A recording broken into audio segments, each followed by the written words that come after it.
Hello, everybody. This is JJ Hardy with Victory Leadership Coaching, and I'm here with Chris Pinkowski with Straight Arrow Coaching. And there he is, putting his hands in the air. Hey. How you doing, Chris? I'm great, JJ. How are you? Well, I'm doing great. I'm kind of excited because we get to talk about adaptability today. It's a topic that seems a little bit weird, but when you really think about it, it goes with all of the other leadership topics that we have, ownership in the whole 9 yards, because really it's all about resilience. Resilience is a major part. And adaptability is really such an important but often overlooked component of leadership. I think a lot of people think about leadership as, hey, I've set a goal. We've got strategic goals. We've got tactical missions that we need to achieve. Now, go. But at the end of the day, when you're finding yourself hitting the same blockade to achieve that mission, to achieve that goal, if you can't adapt, then your chances of actually achieving that end result continues to get reduced. So adaptability is really one of the most important tools in a leader's toolbox.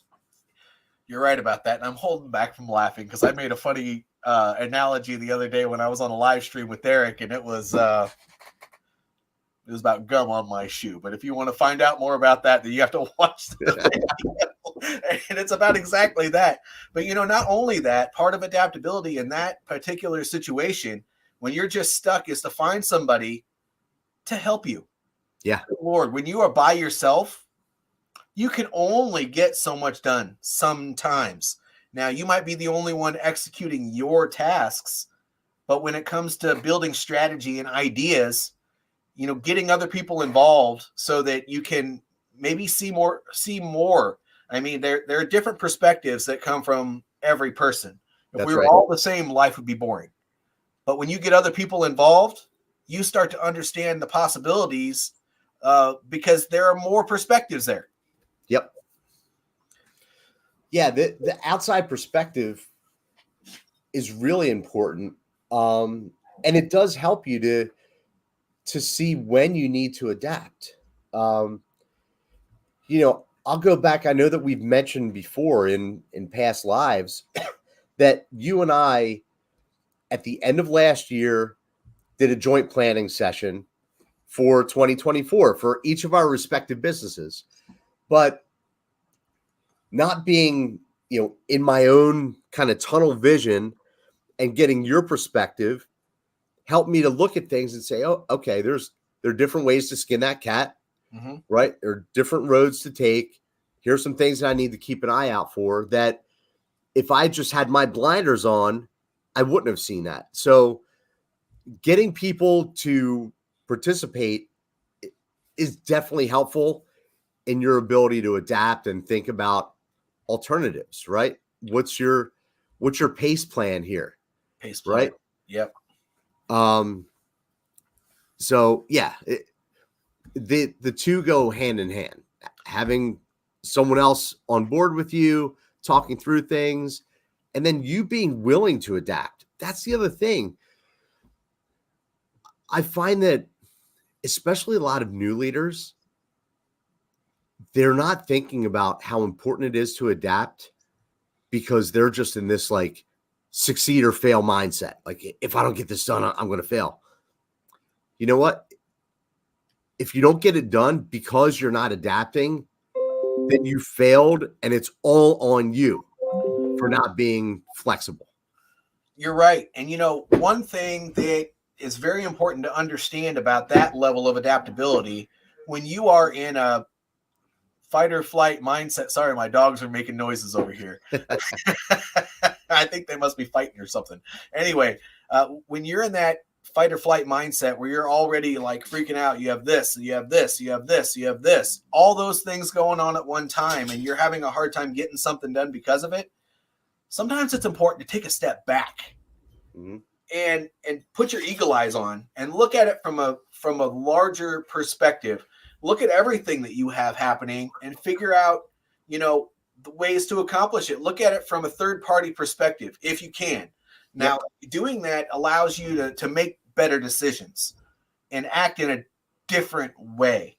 Not only that, but when you're faced with that level of uncertainty, sometimes it also creates those mental blocks that we talk about. Yeah. We talked about getting somebody else to help. Sometimes taking a step back is really the best way. And just figuring out other ways. I mean, you could use these days, you could always use the internet if you have your ego going, or if you're too afraid to ask somebody else, I mean, get on Chat GPT or look it up on Google or whatever the case. There are so many ways to get past a mental block these days that I still find it. I find it hard to believe, even though I hit them myself, that some people get so stuck. But you can get past those things if you just take a step back and look at it differently. No, you're right. But I mean, let me ask you, where do you see the most value in a leader's ability to adapt? Probably with the decision-making process, to be quite honest with you. Leaders are looked at for answers. Mm-hmm. At the end of the day, if we don't have them or we don't know where to get them, we lose our credibility. So building a framework around problem solving and understanding what your next steps are going to be, even if the end is not clear for what's happening in that moment. I use the 7 steps to problem solving. There are 8 steps, there are 5 steps, whatever, doesn't matter. If you can just keep a framework that you practice, it's going to be important to, when you're stuck in those times, getting past a problem.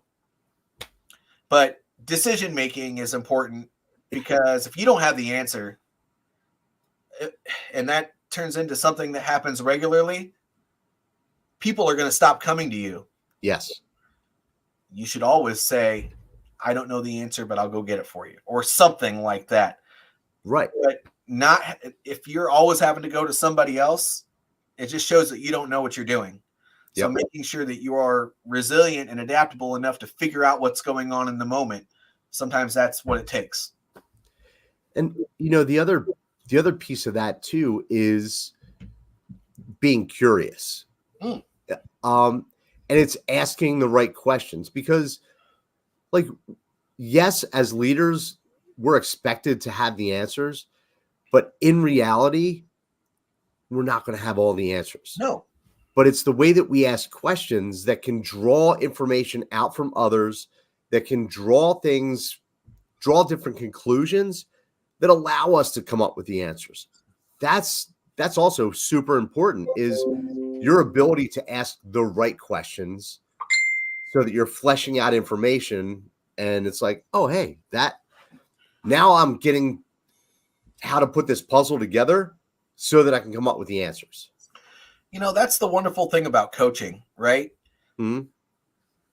There's another skill that, in my opinion, it goes right along with adaptability, because a lot of times people just need to be, I don't know if coerced is the right word, but they have the answers already, because they're already working in their lane. Yeah. So sometimes probing them. I don't know another way to say it.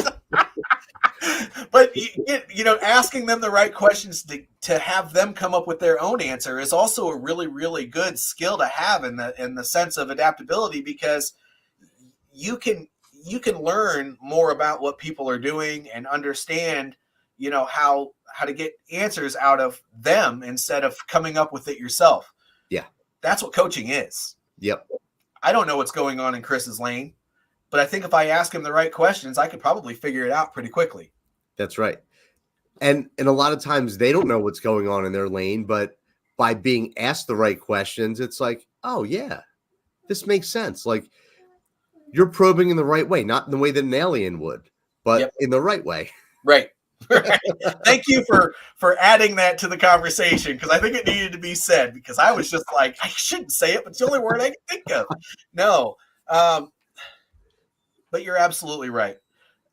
John Maxwell even wrote a book that's all about questions as leaders, and it explains how important it is. And John Maxwell's a good guy. I mean, that dude has so many years of experience, and he touches the lives of millions every day. And so he's really a great person to follow in that sense. But if he can write a whole book about questions, what does that tell you? I mean, you can probably get most of your answers from that book. Yeah. Or if you want to find out something about somebody's lane, really stepping back and planning what you're going to say to that person before you go into it is probably just figuring out the right questions, and those questions will take you all the way. And adaptability. Go ahead. No, I'm sorry. I was just going to ask you a question. So if you have something to say, please do that first. Fire away. Well, I mentioned in the beginning that the main word I thought of when it came to adaptability was resilient. I'm just curious, what's the first thing that comes to your head when we talk about adaptability?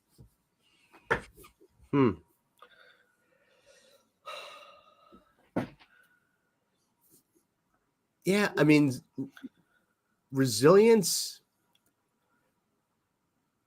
is right up there. The first word that comes to my head is, man, I think it's just a different way of saying resilience. It's just, having no excuses to give up. Like, it's, we're going to figure out a way. Yeah, you're right.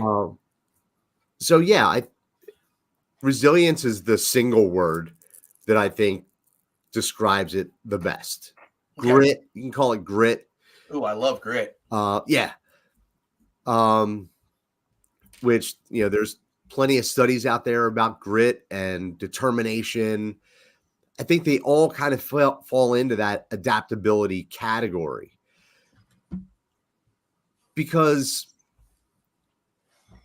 if you're adaptable, you're like anti-stubborn.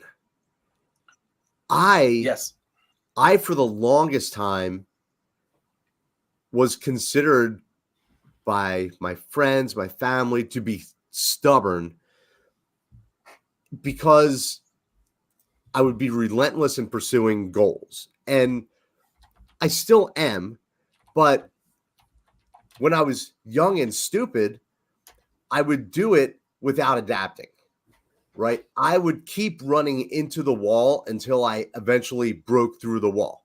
And that was like stupid stubborn. Now I'm smart stubborn, right? I'm still going after the same goal, but now when I hit that wall and maybe I hit it a second time, I'm stepping back and thinking, okay, do I go around it, over it, under it? How do I get past this wall without just smashing it the entire time? But it's determination. And you've got to be able to adapt to achieve your goals. I think another key thing to consider with adaptability is making sure you're knowledgeable in what you're doing. I mean, continuous learning when you're in a job, say that job is truck driving. Well, there's always safety things. There's always the latest technology than the truck. There's the maintenance aspect of the truck and all those other things that you have to consider. And in our lane, making sure we understand what's happening in every workplace out there, because we can't solve problems for people if we don't know what those problems are. And then if we don't stay up to date on the trends, like I remember last year, the big thing was this quiet quitting. Yes. And helping people identify those choke points in the workplace, and then how to get around that and have conversations with people when they thought that was a thing. Then, we're not really going to be able to help people the way that they need to be helped, not the way we want to help them, because we need to understand their world. Our world is, we can stay in one place if we want to, but it's still going to be an ever-changing atmosphere out in the workplace. Yeah. And we may have worked in those high level jobs before at one time, but we're not there right now. So we have to make sure we're staying up on our stuff. Yep. 100%. Yeah. Continuous learning is a big one. It is. And the one thing that I want to touch on too is what adaptability is not. Because, and it comes from me talking about my younger, stupid, stubborn self. Adaptability is not giving up. It's just because you're changing tactics or you're switching the course to get to the main objective, that's not you giving up. Like, I see a lot of younger people, and I'll include myself in that, from decades ago, that if I wasn't following this path here and I decided to change in order to get around an obstacle, I was considering it to be a failure or giving up because I'm not staying on the original path. Well, sometimes the original path is unsustainable. Mm-hmm. Sometimes it's not able to be passed or crossed. So that's one myth that, if we can dispel that for any young leaders or even old leaders that are listening to this or watching this, adapting is not giving up. It is not abandoning the project or the goal. It's just finding a different way to get to it. And I think that it happens more often than not, that people refuse to adapt because they see it as defeat, or they see it as giving up because I'm supposed to be taking step 8 right now in a 10-step process, and I can't take step 8. I'm taking step 8A, and that's not right, so therefore I failed. That's BS. It is. And that's where we as leaders need to provide that guidance to people to say, hey, guess what? The lane is wide. You're only talking about one path on a lane that's a 4-lane road. Sometimes you got to move all the way to the left and gun it in order to get past that traffic. And that's adaptability. That's not just staying behind the tractor trailer because you're supposed to be in the right-hand lane the entire time. You're right about that. One thing that I have noticed, and this isn't all the way across the board, but the older crowd, doesn't matter if they're male or female, they still expect the younger generation to stay at the same place for years. Yeah, that's unrealistic. It is. The fact of the matter is, in today's workplace, there are so many options. Yep. And what the type of person that worked in a job for 40 years, the reason that they don't do that anymore is because if you talk to those people that stayed in that job for a long time, it took them a long time to work their way up. Yep. Well, if you want to work your way up to the top, chances are you're going to have to look for that next level job at another place. And if people are mad at me because I'm giving their employees ideas right now, I'm sorry, but that's just realistic. If that's your mindset, you have to understand that that's just not the nature of the workplace today. People have options. Yeah. If they're motivated, by the way, this is not a bad thing. If somebody was only at a place for a year and it's a higher level position than they were the year before, and then a higher level position than they were the year before that, that is actually something to take advantage of. And when you hire that person, know they're going to be there for probably only that amount of time, unless you can provide an opportunity for them. Unless you can provide that opportunity for them. And, an ever-changing workplace is something that those people that have been stuck there for a long time, they don't really pay that close of attention to it. They look at somebody who has had bounced around from year to year to year as a weakness because they're used to a certain thing. It's not the case. You got to adapt. That is a key thing. And honestly speaking, even more than that, if you want people to stay in the company, you got to adapt the type of things that are being taught in not just our leadership courses. I don't care what I love my message, but there's Dale Carnegie. There's the whole 9 yards out there, and you got to learn these things because one of the main reasons that people don't stay in a company is because they're not taken care of. Right. And it's a mind game. You have to learn how to think as a servant leader, or else you're going to lose a whole lot of people and cost your company a lot of money. Yeah. You're right. The old saying, and I just had this conversation with someone this week. A client called me freaking out. Hey, I need to have a conversation kind of off our cadence of our normal coaching. But since the beginning of the year, I've had 4 people leave, and I don't know what's going on here. So, of course, jump on a call. And the answer was they all left for higher paying jobs. And I said, okay, let's unpack that a little bit, because as the old saying goes, people don't leave companies, they leave bosses. And you happen to be the boss, the owner of the company, but they're not being lured away for a few grand more if they're feeling valued and taken care of and being heard. So let's unpack the anomaly of 4 people leaving your organization in the first 3 weeks of the new year. I guarantee that they were looking before the end of the new year. What were their bonuses like? We didn't give bonuses this year. I'm like, well, did they perform? Did they earn bonuses? We didn't have a bonus structure. And I said, okay, well, we need to put that in place for this year, something that's objective, not subjective. But dude, people rely on bonuses, especially if they've been used to getting them.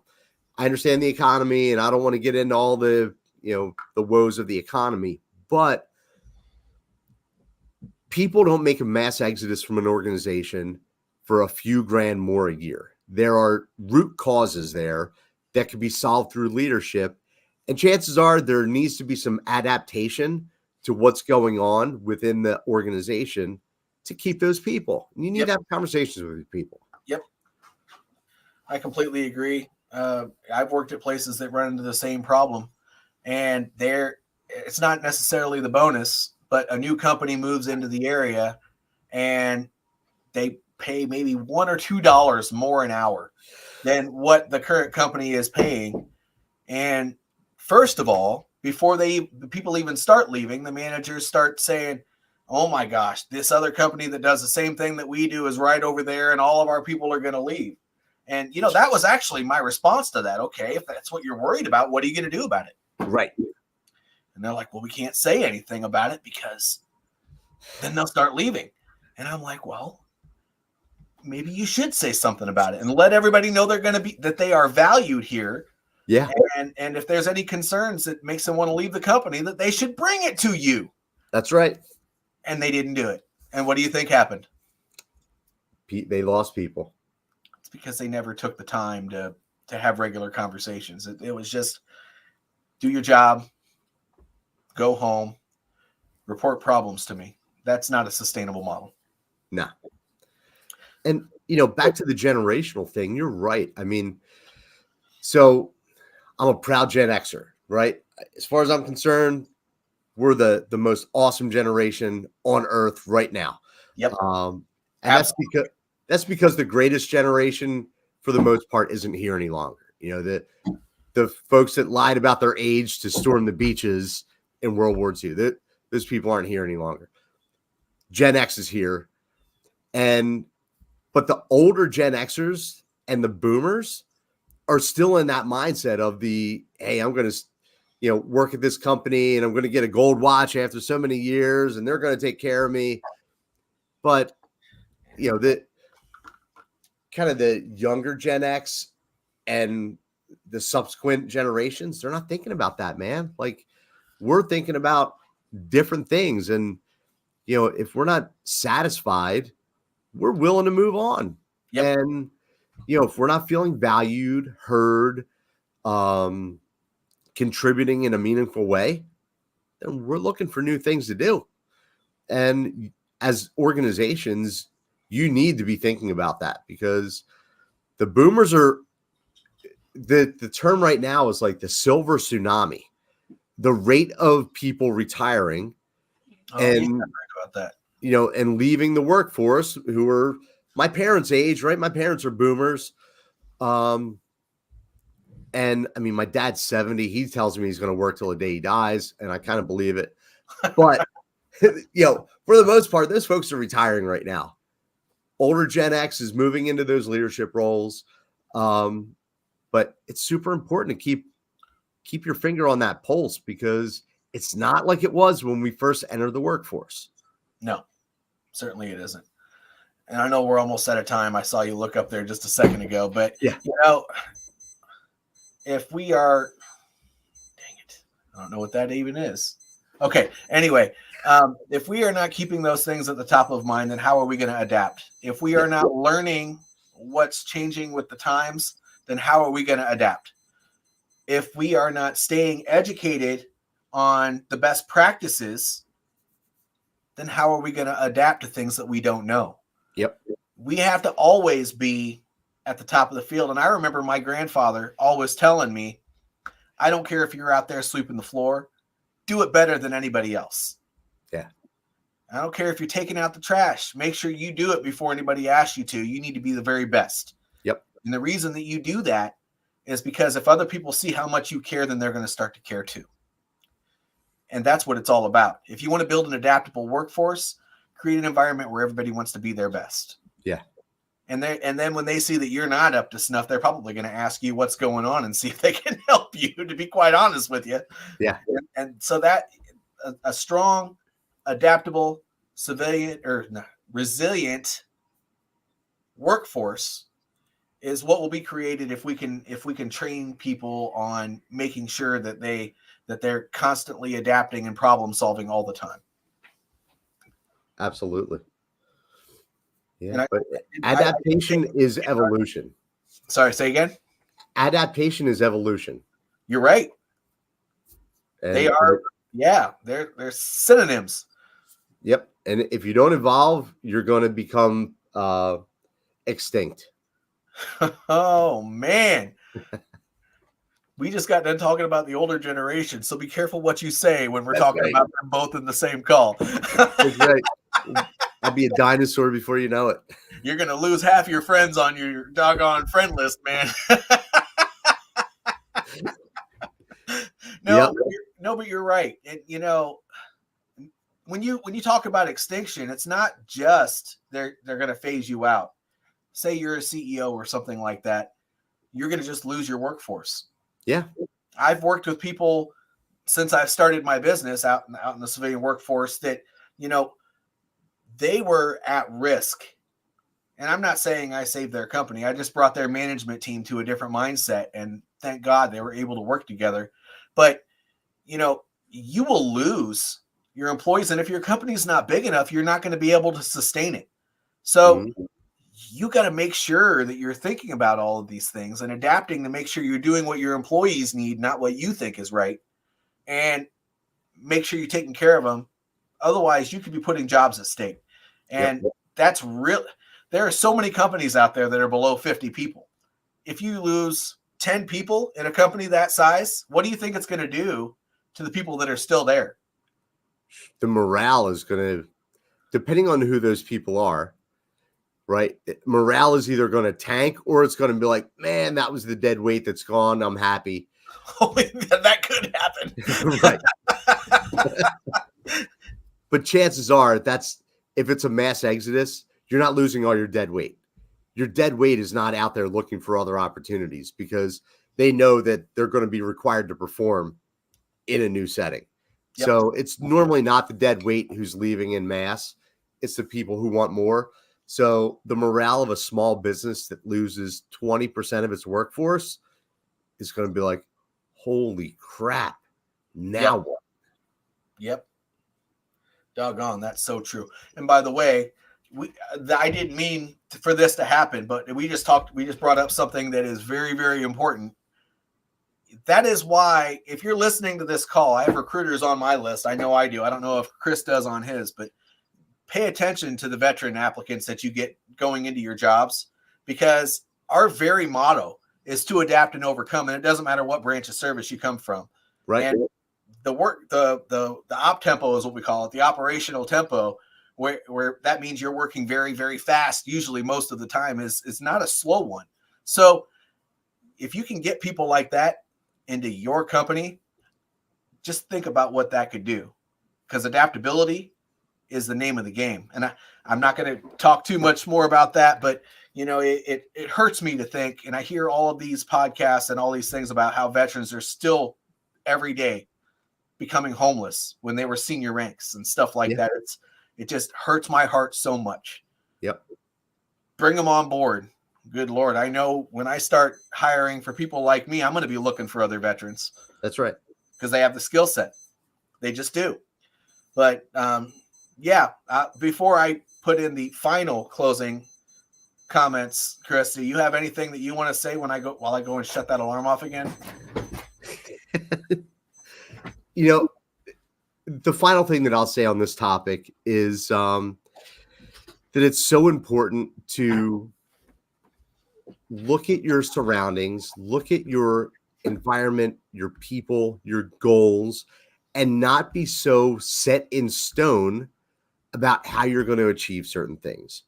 Your ability to adapt, your ability to change course, to go through an iterative decision-making process and not be so just stern and stuck in your ways is really what's going to help you to grow personally, professionally, as a company. But adaptation is where it's at. And, the words of Clint Eastwood as Gunny Highway in Heartbreak Ridge that I remember as a kid always stick out in my head: improvise, adapt, overcome. Improvise, adapt, and overcome. Yep. You're damn right. I'm sorry, I slipped a little there, but you're so right. Okay. Thank you, Chris. And that's the end of the call today. We went a couple minutes over, but what I'm going to say is what I say on every single one of my live streams. And that's that if you think anybody in your audience is going to benefit from this, then make sure you share this. Yep. But if you don't want to share it and you found value in this and you want to say something about it and keep the conversation going, put a comment there. Depending on the platform you're on, if you're on YouTube, like and subscribe. If you're on any other social media platform, comment, like, repost, share, whatever the case may be. But make sure you're getting this out to people that need it, because the word is strong and people don't understand that they need development until they hear words from people that resonate with them. Even if we don't resonate with you, if you know that there's a knucklehead somewhere that might need a little bit of help, share this for their sake. That's right. So this is JJ Hardy and Chris Binkowski with Leadership Chat with Chris and JJ, and we are signing out. Have a great weekend, everybody. Take care, everybody.